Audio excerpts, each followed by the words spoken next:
Hello दोस्तों, आप सभी का बहुत बहुत स्वागत है हमारे YouTube channel HP knowledge pro में। दोस्तों, आज हम आबकारी आरक्षक का जो भर्ती हुआ है, परीक्षा हुआ है, उसके सभी प्रश्नों का उत्तर बताएंगे, वो भी 100% सटीक एवं सही। तो फ्रेंड्स, यहाँ पर आज हम सामान्य अध्ययन से संबंधित जो प्रश्न पूछे गए थे फर्स्ट नंबर पे, उसको हम बता रहे हैं। जहाँ पर आपको देखने को मिलने वाले पार्ट 1 में है सुमिलित कीजिए कॉलम 1 कॉलम 2 एंड। आपको घबराना नहीं है कि मेरे क्वेश्चन पेपर में यह नहीं है दोस्तों, सेट ABCD चारों का सेम आया हुआ है, बस जो क्वेश्चन है वो आगे पीछे हुआ है, तो आप अपने जो क्वेश्चन का मिलान है वो इससे कर लीजिएगा।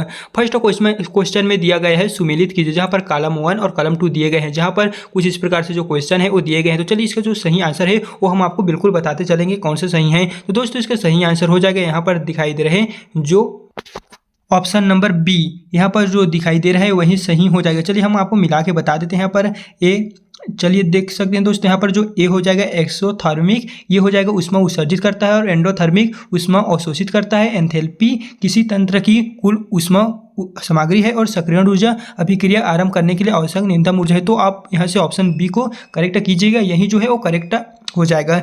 एंड अगर आप इंग्लिश मीडियम से हैं तो आप यहाँ पर लेफ्ट की ओर दिखाई दे रहे क्वेश्चन पर ध्यान दीजिए, और अगर आप हिंदी मीडियम से हैं तो आप इस पर दिखाई दे रहे क्वेश्चन पर ध्यान दीजिएगा।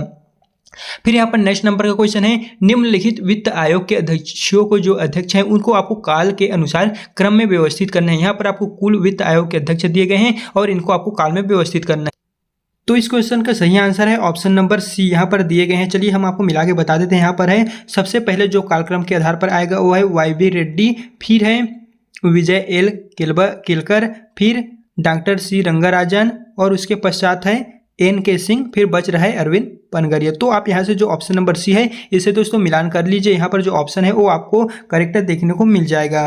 फिर अब हम बढ़ते हैं थर्ड नंबर की क्वेश्चन की ओर। एंड अगर आप इंग्लिश मीडियम से है तो आप यहाँ पर दिखाई दे रहे इस थर्ड वाले ऑप्शन पे आप देख लीजिएगा। फिर यहाँ पर थर्ड नंबर का क्वेश्चन है, जहाँ पर पूछा गया है 2011 की जनगणना के अनुसार भारत में लिंग अनुपात प्रति 1000 पुरुषों पर महिलाएं कितनी हैं। यहाँ पर आपको 4 ऑप्शन दिए गए हैं, तो ऑप्शन नंबर सी करेक्ट हो जाएगा 943।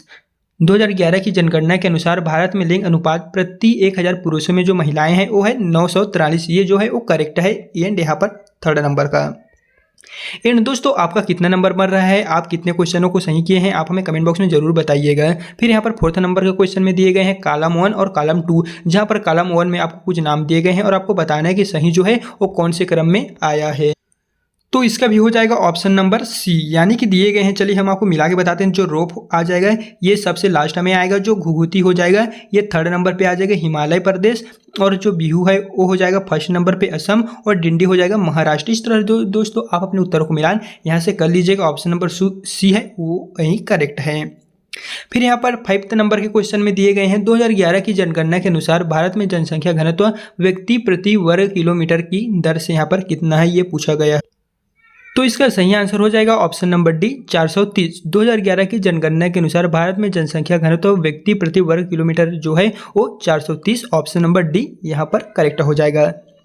फिर अब हम बढ़ते हैं 6 नंबर की क्वेश्चन की ओर, जहाँ पर आपको दिए गए हैं गाय को मूल्य इकाई के रूप में मान्यता प्राप्त थी।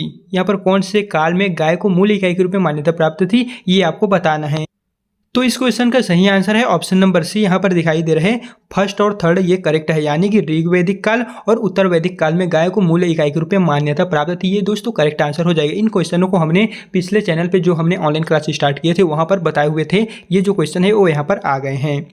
फिर बात आती है 7वें नंबर के क्वेश्चन में, जहाँ पर दिए गए हैं कथन और कारण वाले जो क्वेश्चन दिए गए हैं, जिसको लेकर यहाँ पर कुछ आपको AS और R के टाइप में क्वेश्चन दिए गए हैं।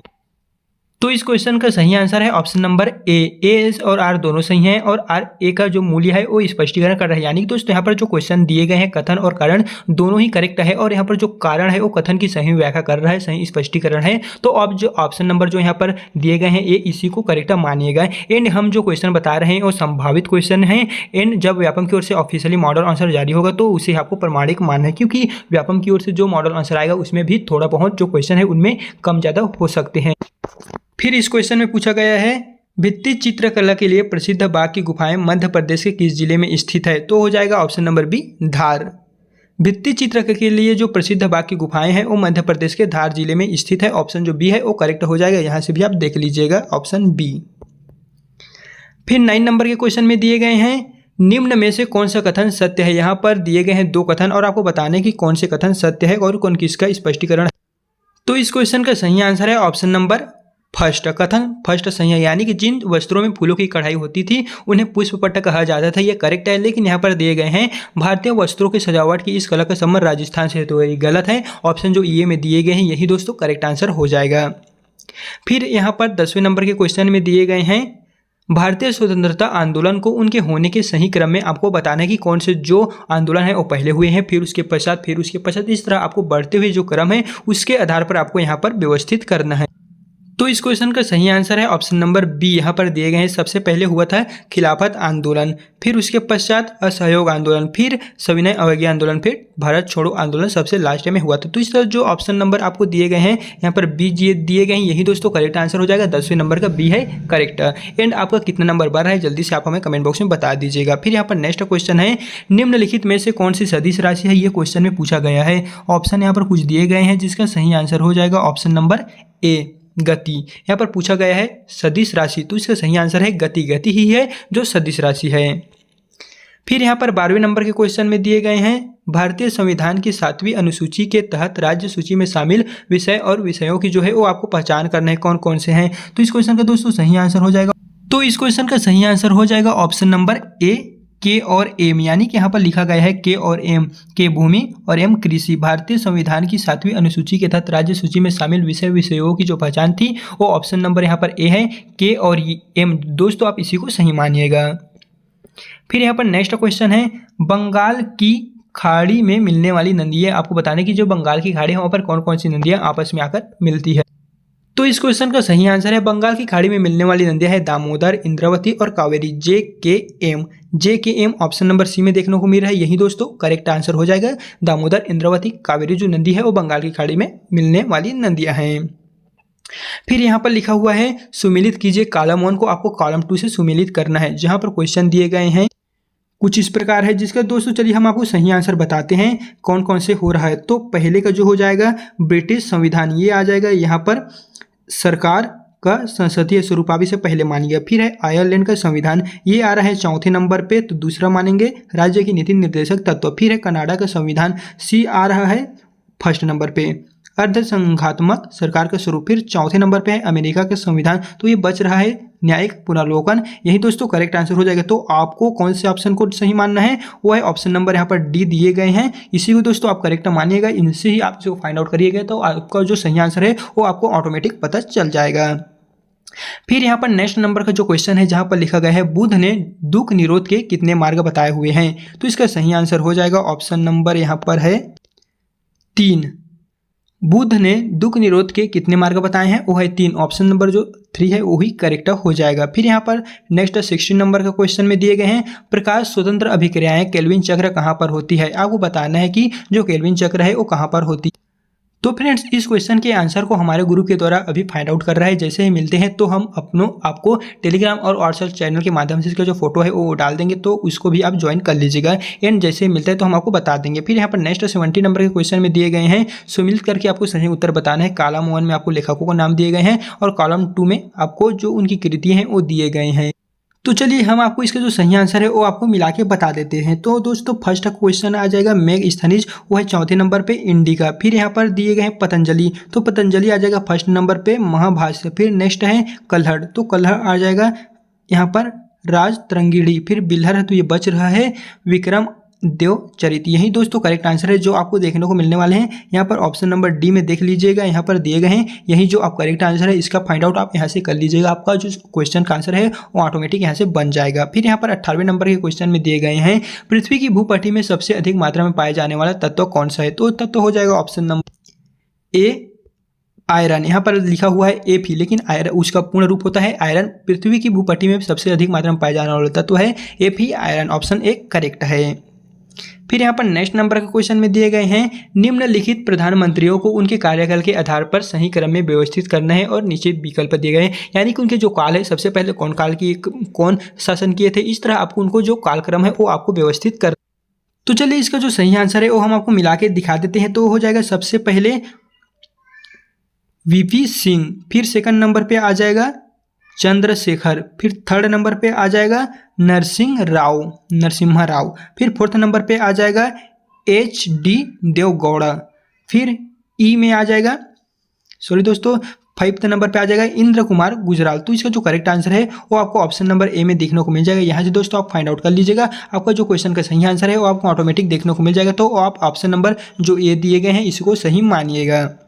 फिर अब हम बढ़ते हैं 20 नंबर के क्वेश्चन की ओर, जहां पर लिखा गया है निम्न में से किस टीम ने IPL 2025 का खिताब जीता था। ऑप्शन यहाँ पर करेक्ट है option B Royal Challengers Bengaluru, जिसे हमने आपको एक फोटो के माध्यम से चैनल में टेलीग्राम में डाले थे। तो ये जो क्वेश्चन है रॉयल चैलेंजर्स बेंगलुरु यही करेक्ट है। टीम ने IPL 2025 के जो खिताब जीता था वो है option number B Royal Challengers Bengaluru. फिर यहाँ पर 21 नंबर के क्वेश्चन में दिए गए हैं संविधान का कौन सा अनुच्छेद वित्त आयोग के अध्यक्ष की नियुक्ति से संबंधित है। तो इस क्वेश्चन का सही आंसर है ऑप्शन नंबर बी 280। संविधान का अनुच्छेद 280 वित्त आयोग के अध्यक्ष की नियुक्ति से संबंधित है 280, यही दोस्तों करेक्ट आंसर हो जाएगा। फिर यहाँ पर नेक्स्ट नंबर का क्वेश्चन है 22 नंबर में जास्कर पर्वत श्रेणी स्थित है। तो इस क्वेश्चन का सही आंसर है option number A trans Himalaya में जास्कर पर्वत श्रेणी जो स्थित है the Zanskar mountain range is located. तो हो जाएगा इन ट्रांस हिमालय, ऑप्शन जो ए है यही करेक्ट आंसर है। फिर यहाँ पर नेक्स्ट नंबर के क्वेश्चन में दिए गए हैं निम्न टीमों को आप ICC रैंकिंग के घटते क्रम में व्यवस्थित करना है। तो चलिए हम इस क्वेश्चन का मिलान करके आपको बता देते हैं। सबसे पहले यहाँ पर घटते क्रम में हो जाएगा भारत फर्स्ट नंबर पे, सेकंड नंबर पे हो जाएगा न्यूजीलैंड, थर्ड नंबर पे हो जाएगा दक्षिण अफ्रीका, फोर्थ नंबर पे हो जाएगा ऑस्ट्रेलिया, फोर्थ नंबर पे हो जाएगा, सॉरी दोस्तों ऑस्ट्रेलिया नहीं होगा, फोर्थ नंबर पे इंग्लैंड, फिर फिफ्थ नंबर पे हो जाएगा ऑस्ट्रेलिया। इस तरह आप यहाँ से जो करेक्ट आंसर है उसका मिलान ऑप्शन नंबर डी से करिएगा तो आपको देखने को मिल जाएगा सही आंसर।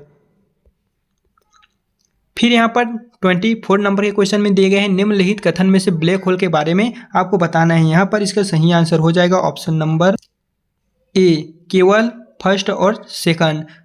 उसमें अत्यधिक गुरुत्वाकर्षण होता है, उनमें कोई भी चीज़ यहाँ तक कि प्रकाश भी बाहर नहीं निकल सकता। यहाँ पर जो ब्लैक होल के बारे में है वो ऑप्शन नंबर ए देखने को मिल रहा है, फर्स्ट और सेकंड यही करेक्ट है। फिर यहाँ पर नेक्स्ट क्वेश्चन में दिए गए हैं कथन और कारण के लिए सही आपको विकल्प चुनना है। यहाँ पर दिए गए हैं 4 कथन और आपको बताना है कौन सा सही। तो इस क्वेश्चन का सही आंसर है ऑप्शन नंबर ए सत्य है लेकिन आर असत्य है। यानी कि यहाँ पर जो दिए गए हैं गोलमाल सम्मेलन का आयोजन भारतीय स्वतंत्र आंदोलन की समस्या का समाधान खोजने के लिए किया था, हाँ ये सही है। लेकिन यहाँ पर जो कारण दिए गए हैं ये गलत हो जाएगा, तो आप ऑप्शन नंबर जो ए दिए गए हैं इसी को सही मानिएगा। फिर यहाँ पर 26वें नंबर के क्वेश्चन में दिए गए हैं केंद्र राज्य संबंधों का अध्ययन करने के लिए सरकारी आयोग किस वर्ष बनाया गया है। तो इस क्वेश्चन का सही आंसर हो जाएगा ऑप्शन नंबर डी 1987 में केंद्र राज्य संबंधों का अध्ययन करने के लिए सरकारी आयोग बनाया गया है, वो है 1987, ऑप्शन नंबर जो डी है वो करेक्ट हो जाएगा। फिर यहाँ पर नेक्स्ट नंबर के क्वेश्चन में दिए गए हैं 4 अप्रैल 2025 को आयोजित छठे सिक्स्थ वेमस्टेक का मेजबान देश कौन है। तो इस क्वेश्चन का सही आंसर है ऑप्शन नंबर डी केवल यहाँ पर बी। यानी कि दोस्तों हम आपको बता दें जो यहाँ पर 4 अप्रैल 2025 को आयोजित जो छठे वेमस्टेक का मेजबान देश था वो है ऑप्शन नंबर बी थाईलैंड। फिर यहाँ पर नेक्स्ट क्वेश्चन में है भारत में निम्नलिखित में से कौन सा स्थल बौद्ध शिक्षा केंद्र है, वो है नालंदा। भारत में निम्नलिखित में से कौन सा स्थल बौद्ध शिक्षा केंद्र है, नालंदा, ऑप्शन जो ए दिए गए हैं यही करेक्ट हो जाएगा। फिर 29वें नंबर के क्वेश्चन में है नीचे दिए गए कथन और कारण का आपको सही विकल्प बताना है। यहाँ पर आपको कुछ दिए गए, तो इस क्वेश्चन का सही आंसर है ऑप्शन नंबर ए और आर दोनों सत्य है और आर ए का सही स्पष्टीकरण करता है। यानी कि यहाँ पर जो 2 कथन और कारण दिए गए हैं ये सही है और कारण कथन की यहाँ पर सही 100% सटीक व्याख्या करता है। तो ऑप्शन नंबर आप यहाँ पर ए दिए गए हैं इसी को करेक्ट मानिएगा। एंड वहीं फिर से बता दें हम जो क्वेश्चन बता रहे हैं वो एक्सपेक्टेड क्वेश्चन रहने वाले कट ऑफ के अकॉर्डिंग जो व्यापम की ओर से ऑफिशियली दोस्तों आपको मॉडल आंसर जारी होगा तो उसमें ही जो क्वेश्चन दिए गए हैं उसी को ही आपको 100% सटीक मानना है। हम आपको जो बता रहे हैं वो एक एक्सपेक्टेड आंसर रहने वाले हैं। फिर यहाँ पर है मौलिक कर्तव्यों का भारतीय संविधान में जो समावेश है वो किस संविधान संशोधन द्वारा किए गए हैं ये आपको बताना है। तो इस क्वेश्चन का सही आंसर हो जाएगा ऑप्शन नंबर बी 42वें संशोधन। मौलिक कर्तव्यों का भारतीय संविधान में समावेश किस संशोधन द्वारा किया गया है, वह 42वें संविधान संशोधन यहाँ पर जो है वो करेक्ट हो जाएगा। फिर यहाँ पर नेक्स्ट क्वेश्चन में दिए गए हैं महाकुंभ 2025 में संदर्भित जो निम्न कॉलम है कॉलम 1 और कॉलम 2, तो आपको मिलान करना है।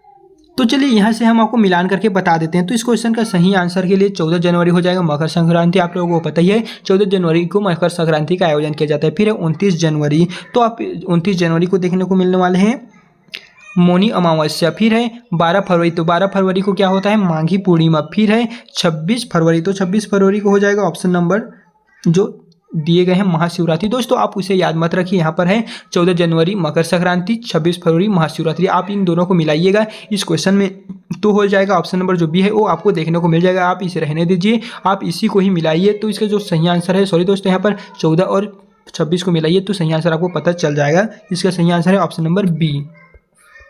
फिर यहाँ पर 32 नंबर के क्वेश्चन में दिए गए हैं नीरज चोपड़ा प्रसिद्ध जेलविन वाला। आपको बताने की कथन और कारण दोनों कौन से सत्य है और कौन सही स्पष्टीकरण कर रहा है। तो इस क्वेश्चन का सही आंसर हो जाएगा ऑप्शन नंबर यहाँ पर सी दिए गए हैं कि नीरज चोपड़ा प्रसिद्ध जेलविन थ्रो के खिलाड़ी हैं, लेकिन जो यहाँ पर आ रहे हैं उन्होंने ओलंपिक 2020 में स्वर्ण पदक जीता। तो ये दोस्तों करेक्ट नहीं है, ऑप्शन जो सी दिए गए हैं इसी को आपको करेक्ट मानना है। फिर यहाँ पर सबसे लास्ट की क्वेश्चन में दिए गए हैं भारत के बंदरगाहों को आपको उत्तर से दक्षिण की ओर जमाना है। तो इस क्वेश्चन का सही आंसर हो जाएगा, चलिए हम आपको मिला के बता देते हैं। यहाँ पर दोस्तों आपको उत्तर से दक्षिण की ओर क्रम में करना है। तो सबसे पहले हो जाएगा वो है कांधला, फिर उसके पश्चात है मुंबई, फिर मुगाओ, फिर कोचीन। ये आप ऑप्शन नंबर सी से मिलान कर लीजिएगा। तो दोस्तों इस तरह हमने आपको 33 भारत एवं समानिका से संबंधित महत्वपूर्ण प्रश्न आए थे तो इसको बता दिए हैं। एंड आगे के इसके जो नेक्स्ट क्वेश्चन रहेंगे वो हम आपको नेक्स्ट वीडियो के माध्यम से बताएंगे। तो अगर आप भी उन वीडियो को देखना चाहते हैं, उन वीडियो का जो क्वेश्चन रहने वाले हैं उनको जानना चाहते हैं, तो जल्दी से चैनल को सब्सक्राइब कर लीजिएगा।